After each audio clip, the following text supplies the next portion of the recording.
2025-এর মাধ্যমিকে 687 নম্বর পেয়ে নবম স্থানের অধিকারী হাবড়া প্রফুল্লনগর বিদ্যামন্দিরের দশম শ্রেণীর ছাত্র অনিশ দাস। এই খবর পেয়ে অত্যন্ত খুশি অনিশ সহ তাঁর পরিবারের সদস্যরা। বাবা মৃদুল কান্তি দাস পেশায় অ্যাস্ট্রোলজার, মা নীলিমা সাহা দাস ছেলের এই সাফল্যে উচ্ছ্বসিত। এদিন তাঁর এই সাফল্যে খুশি তার স্কুলের শিক্ষকরাও। অনিশ জানায়, পড়াশোনার পাশাপাশি সিনেমা দেখতে সে খুব ভালোবাসে। প্রতিদিন নিয়ম করে পড়াশোনার জন্য কোনো সময় বরাদ্দ ছিল না, যখন যেমন ভালো লাগতো সেভাবেই সে পড়াশোনা চালিয়ে গিয়েছে।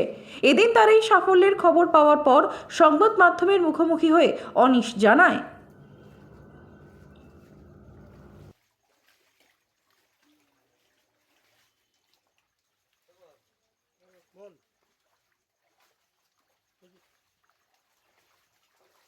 ছিলাম না আমরা, আমাদের ওইদিকে ঘর, তা আমাদের বাবা মা হয় আমাদের এসছি আমরা ছিলাম। হ্যাঁ, দেওর হয়। কি শুনলেন?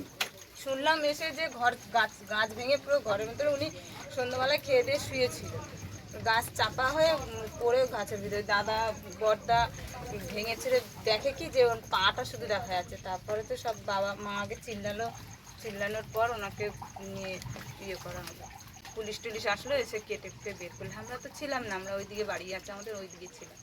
শোনার পর ছুটে এসেছি। আপনার নাম? আমার নাম ফুলি সর্দার।